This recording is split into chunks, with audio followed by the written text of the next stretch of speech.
Okay, so you know how I said that there's going to be 10 reasons why the new Fire Emblem game is going to be really, really bad and the worst one ever? Yeah, I have something to admit. It was a joke. I don't actually think it's going to be the worst one ever. In fact, I think this game looks really, really good. I also have to admit something. I like Fire Emblem, and that may come as a shock to many people who are longtime fans of the channel. But unlike any other Fire Emblem game I've seen so far, this one is probably the one I'm most excited for. Maybe in part due to the fact that it's an anniversary game and you have all sorts of representation throughout the series. But even that aside, I think there's so many positive points about the game so far that there's no chance that the game could really be that bad unless they purposely mess it up. Everything looks snappy, everything looks like it has so much more personality, and I'll get into the personality stuff in a second, but there's so many more facial structures, animations, a lot of stuff just feels way more vibrant, and it's really, really nice looking. Not to mention that everything also just pops and looks super colorful,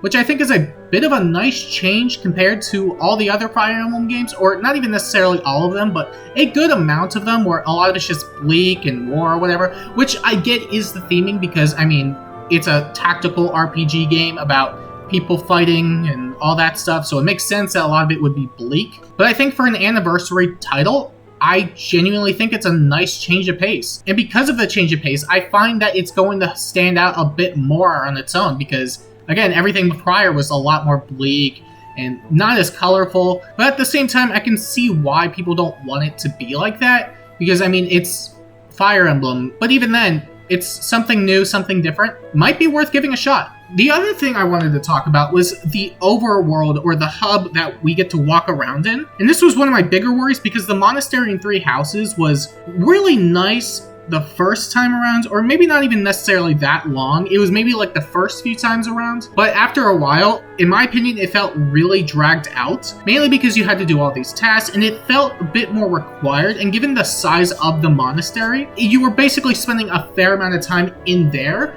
compared to just playing the actual game. And again, I think for a one-time playthrough, the monastery's fine, but after that point, it just feels like a slog. Again, mainly because otherwise you just lose out on so many things that would otherwise help you progress through the game. And whether or not this is also required is hard to say, but because it's so much smaller, I don't think it's going to be as big of a deal. And besides that, we have this gacha system now, which initially at first I was very skeptical on, because you were basically spending in-game currency to get whatever rings or something. And the closest thing I could remember to that instance was Xenoblade Chronicles 2, and I found that in that instance it really wasn't that fun, and really didn't need to be there. However, this seems to be a lot more optional given that the amount of stuff that you gain from it is way more minimal comparatively. And I would assume that you're not really going to get main class rings like Marth or Corrin or Ike through there anyway. You'd probably get it through the main story, which is probably why I think it's fine, especially since you could do this thing with the weird dog, and I think this is how you get the currency. That's what I've seen online at least, so rather than it being something that you have to like buy or something you just have to stockpile through like all sorts of stuff, you just like pet a dog or whatever the hell this thing is, and you get the currency and you get to roll or whatever. And for what it's worth, I think it's fine. If it's not that intrusive, then I don't think it's going to be a problem anyway, especially since you get, I guess, more representation through other games, which is kind of weird to say because it's really just a stock image of like X character from X entry, and then that's really about it. But for what it's worth, I think it's fine. It looks nice. And I don't know how I overlooked this part yet, but all the designs so far slap. I think they all look really, really good. I don't think there's really been a Fire Emblem game in particular that's had a design issue per se. I guess the closest thing I could really think of was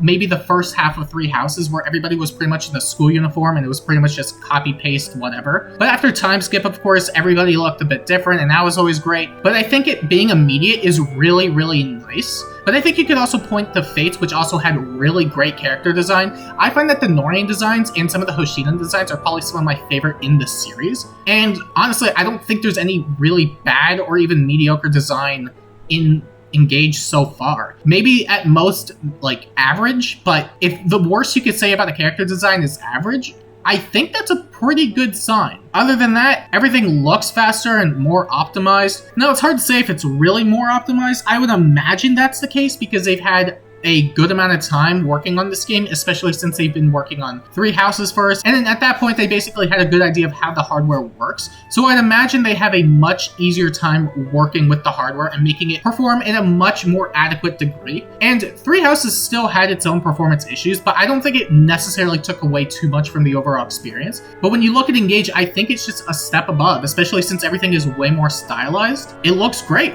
genuinely.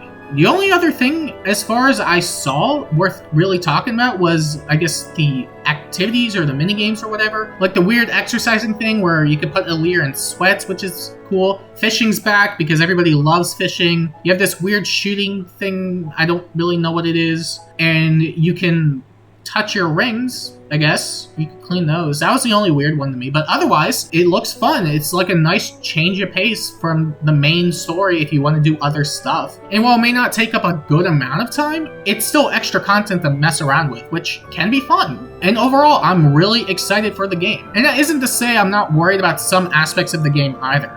Like, we do have a smaller quote-unquote monastery, or I guess you could compare it to the likes of Fates and the My Castle stuff. But either way, my fear is that it may end up being really drawn out later into the game, where at first it's like really, really fun, and then over time it just grows to be a slog. And part of me still worries about that, but I have a feeling that it's not going to be an issue, mainly because, for starters, it's way smaller than, well, the monastery. And second, it feels like it might be optional comparatively. So I'm hopeful with all the feedback that they've gotten in the past that they are able to optimize the experience. And other than that, really it's just the DLC side story, which should be coming out in 2023.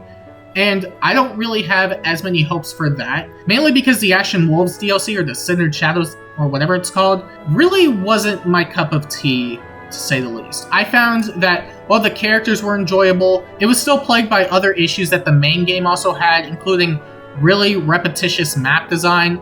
And even though there were a couple of new ones, you could tell that some of them were just, oh, you have this map in the main game, or you already played through this map in the DLC, but it's backwards. Isn't that awesome? And spoiler alert, it wasn't. It wasn't fun, it wasn't awesome, it wasn't any of that. But most definitely the highlight of the DLC were the characters. I loved the Ashen Wolves. And if they had to make new characters for the DLC, I have 100% faith they'll knock it out of the park. And really, besides that, I don't think there's anything else I'm too worried about. Day 1 DLC is whatever they've been doing it for, who knows how long at this point. But that aside, it looks like it's going to be a really fun Fire Emblem game.